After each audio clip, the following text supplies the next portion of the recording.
बिस्मिल्लाहिर्रहमानिर्रहीम। अस्सलाम वालेकुम डियर स्टूडेंट। आज का जो हमारा टॉपिक है उसमें हमने इस चैप्टर का आखिरी आर्टिकल और दूसरा जो ट्रांसपोर्ट सिस्टम है ह्यूमन बॉडी के अंदर उसको डिस्कस करना है, जिसका नाम है लिम्फेटिक सिस्टम।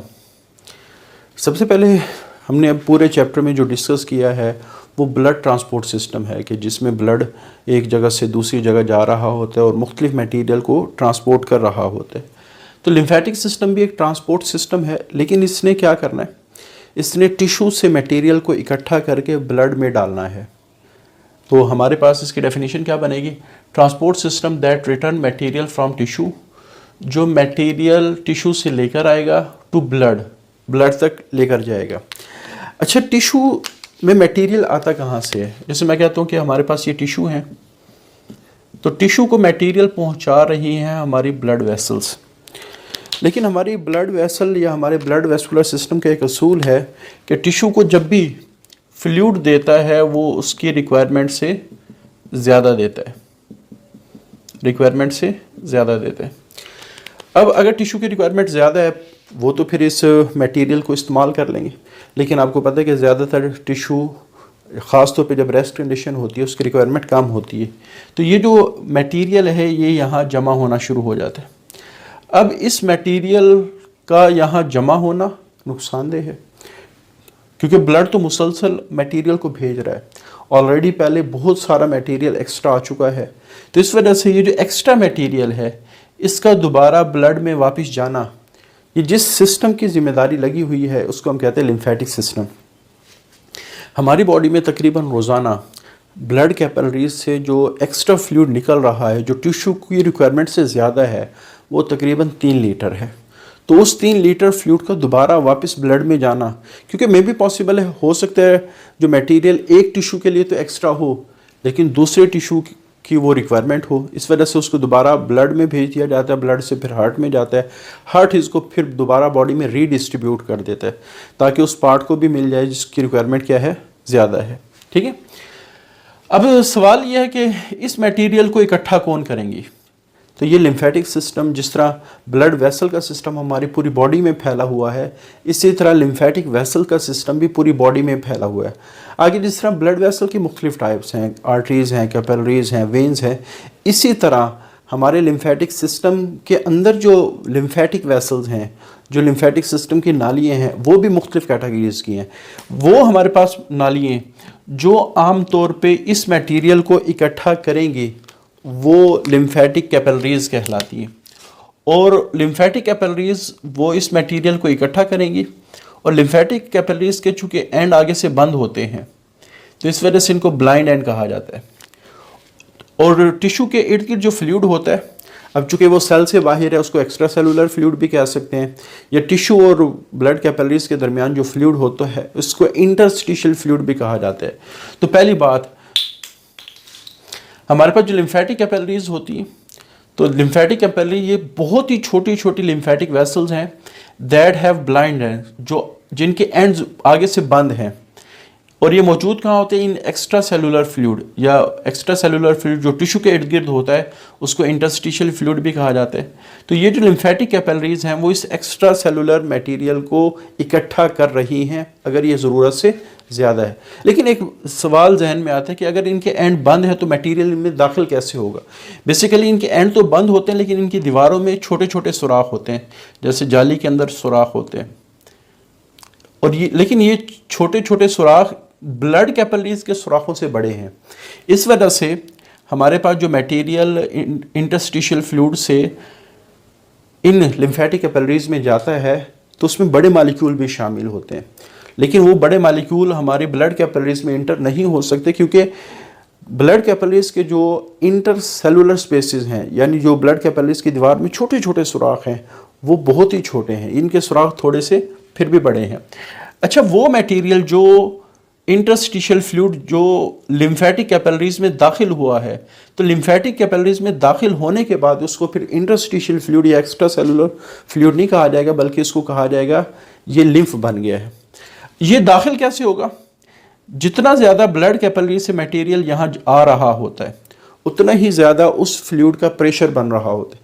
वो जो फ्लूइड का प्रेशर बनेगा उसकी वजह से मटेरियल इंटरस्टिशियल फ्लूइड से लिम्फेटिक कैपिलरीज में दाखिल होगा। तो पहली बात, the pressure of interstitial fluid, तो हमारे पास जो इंटरस्टिशियल फ्लूइड का प्रेशर है, फोर्सेस इट, तो वो इंटरस्टिशियल फ्लूइड को फोर्स करेगा टू इंटर इनटू कैपिलरीज, तो वो लिम्फेटिक कैपिलरीज में दाखिल हो, ठीक है। और व्हेन इंटरस्टिशियल फ्लूइड, ये जो interstitial fluid enter the capillaries, जब ये कैपिलरीज में इंटर होगा, it is called as lymph, इसको लिम्फ कहा जाएगा। और उसके बाद अगली बात, जो lymph capillaries are more permeable, चूंकि लिम्फ कैपिलरीज ज़्यादा परमिएबल होती हैं, इसमें जो ओपनिंग्स हैं, इसमें जो इंटरसेलुलर स्पेसेस हैं जो लिम्फ कैपिलरी की दीवार के अंदर मौजूद होंगी, तो वो ज़्यादा बड़ी है, इस वजह से ये ज़्यादा परमिएबल है, यानी इससे ज़्यादा चीज़ें गुजर सकती हैं टू ब्लड कैपिलरी, अगर हम इनका कंपैरिजन ब्लड कैपिलरीज के साथ करें। So larger molecule can enter the lymphatic capillaries, तो इस वजह से जो लार्जर मॉलिक्यूल हैं वो लिम्फेटिक कैपिलरीज में दाखिल हो सकते हैं। उसके बाद हमारे पास स्मॉल इंटेस्टाइन में लिम्फेटिक कैपिलरीज की एक ब्रांच होती है जिसको लैक्टियल कहा जाता है। चैप्टर नंबर 9 में इसको हमने बड़ी डिटेल में डिस्कस किया था, ठीक है, क्योंकि ये फैट्स के एब्जॉर्प्शन में इन्वॉल्व होती है। स्मॉल इंटेस्टाइन के अंदर आपको पता है विलाई होती है। विलाई के स्ट्रक्चर में जब हमने डिस्कस किया तो हमने कहा था विलाई का जो स्ट्रक्चर है उसके बाहर, सबसे बाहर जो एक सेल की कवरिंग होती है उसको एपिथेलियम कहा जाता है, और इसके अंदर दो किस्म की नाली, एक ब्लड कैपिलरीज हैं और दूसरा लैक्टियल कैपिलरीज हैं। क्लियर। जो अमाइनो एसिड की प्रोडक्ट, जो प्रोटीन की प्रोडक्ट अमाइनो एसिड हैं, या फिर कार्बोहाइड्रेट की प्रोडक्ट जो मोनोसेक्राइड या सिंपल शुगर है, वो एपिथेलियम सेल के अंदर आते हैं, वो डायरेक्टली चले जाते हैं ब्लड कैपिलरीज के अंदर। लेकिन हमारे पास जो फैट्स हैं उनकी जो डाइजेस्टेड प्रोडक्ट हैं वो है फैटी एसिड और ग्लिसरॉल। तो फैटी एसिड और ग्लिसरॉल जब एपिथेलियल सेल में दाखिल होंगी तो पहले वो फैटी एसिड और ग्लिसरॉल दोबारा मिल जाएंगी, जिसकी वजह से ट्राइग्लिसराइड बनेगा। फिर वो जो ट्राइग्लिसराइड है प्रोटीन से मिलेंगे, जिसकी वजह से काइलोमाइक्रोन के पार्टिकल्स बनेंगे। अब वो काइलोमाइक्रोन के पार्टिकल बड़े होने की वजह से ब्लड कैपिलरीज में तो दाखिल हो नहीं पाते, तो ये फिर लैक्टियल में दाखिल होंगे। और लिम्फेटिक सिस्टम में जो भी मटेरियल होता है उसने फाइनली ब्लड में जाना होता है, तो यहाँ से ये जो काइलोमाइक्रोन के पार्टिकल्स हैं ये लिम्फेटिक सिस्टम से होते हुए ये दोबारा ब्लड के अंदर चले जाएंगे। तो ये एब्जॉर्प्शन ऑफ फैट्स में हेल्प करती है। ये जो आर्टिकल है बड़ी डिटेल में चैप्टर नंबर 9 के अंदर लिखा हुआ, और उसको बड़ी डिटेल में हमने डिस्कस भी किया था। वो आर्टिकल आप लोगों ने देखना है अगर लैक्टियल के बारे में आप लोगों ने मुकम्मल इन्फॉर्मेशन लेनी है। तो बहरहाल it is a branch of lymphatic capillaries. तो ये लिम्फेटिक कैपिलरीज की ब्रांच है जो स्मॉल इंटेस्टाइन में होती है। फैटी एसिड और ग्लिसरॉल ये सबसे पहले एपिथेलियल सेल ऑफ विलाई में दाखिल होते हैं, वहाँ मिलके ये ट्राइग्लिसराइड बनाते हैं, और ट्राइग्लिसराइड फिर प्रोटीन के साथ मिलके, जमा प्रोटीन के साथ मिलके ये काइलोमाइक्रोन के पार्टिकल्स बनाते हैं, और काइलोमाइक्रोन फिर लैक्टियल में दाखिल होते हैं, और लैक्टियल जो हैं वो फिर आगे ब्लड के अंदर चीज़ों को भेज रहे होते हैं। अभी हमने बात की लिम्फेटिक कैपिलरीज की। तो लिम्फेटिक कैपिलरीज, जब लिम्फेटिक कैपिलरीज सबसे छोटी लिम्फेटिक वेसल्स हैं, तो जब ये मिलेंगी तो बड़ी लिम्फेटिक वेसल्स मिलेंगी, और जब बड़ी लिम्फेटिक वेसल मिलती हैं तो लिम्फेटिक डक्ट बनती है। लिम्फेटिक कैपिलरीज के मिलने से लिम्फेटिक वेसल्स, और लिम्फेटिक वेसल के मिलने से लिम्फेटिक डक्ट। और ह्यूमन बॉडी में दो लिम्फेटिक डक्ट हैं, एक राइट साइड पे जिसको राइट लिम्फेटिक डक्ट कहा जाता है, और एक लेफ्ट साइड पे जिसको थोरेसिस डक्ट कहा जाता है। और ये दोनों डक्ट्स ये फिर ओपन होती हैं। जो राइट लिम्फेटिक डक्ट है वो राइट सबक्लेवियन वेन में दाखिल होगी, और जो थोरेसिस डक्ट है वो लेफ्ट सबक्लेवियन वेन में दाखिल होगी, ठीक है। तो लिम्फेटिक डक्ट चूँकि इसके अंदर लिम्फ होता है, तो फाइनली लिम्फ इस वेन के अंदर, और वेन जब भी आएगी तो वेन ज़ाहिर बात है ब्लड रखती है। ये कौन सी वेन है? ये हमारे बाजू और शोल्डर की तरफ से आ रही है ब्लड लेके, और इसने हार्ट में जाना होता है। तो हमारे पास सब क्लेवियन वेन में ब्लड कहाँ से आ रहा होता है? दैट ड्रेन जो ब्लड को लेकर आ रही होती है फ्रॉम आर्म्स एंड शोल्डर से टू हार्ट की तरफ। तो ज़ाहिर बात अब लिम्फेटिक डक्ट और थोरेसिस डक्ट जब इनका मटीरियल वेन में चला जाएगा तो इसका मतलब ब्लड में चला जाएगा, ब्लड से और वेन से फिर हार्ट में चला जाएगा, हार्ट फिर उस मटीरियल को दोबारा रीडिस्ट्रीब्यूट करेगा। तो मेन काम जो लिम्फेटिक सिस्टम का है वो returning of extra material from tissue to blood. तो यही अगर हम फंक्शन की बात कर लें, एक इंसान के अंदर जो on average 3 litre more fluid leaves the blood capillaries, तो ब्लड कैपिलरीज से 3 लीटर के करीब तकरीबन फ्लूइड निकल रहा होता है। इट इज़ एब्जॉर्ब्ड, तो ये वाला जो फ्लूइड है, जो एक्स्ट्रा फ्लूइड है बाई लिम्फेटिक कैपिलरीज, तो लिम्फेटिक कैपिलरी उसको एब्जॉर्ब कर रही होती है एंड रिटर्न टू ब्लड, और ब्लड को रिटर्न करती है before inter into the heart, इससे पहले कि वो हार्ट में जाए। यानी ये जो सब क्लीवन वेन के अंदर पहले आता है फिर वहाँ से हार्ट में चला जाता है, ठीक है। अब लेकिन सवाल ये है कि जो ब्लड वेस्कुलर सिस्टम में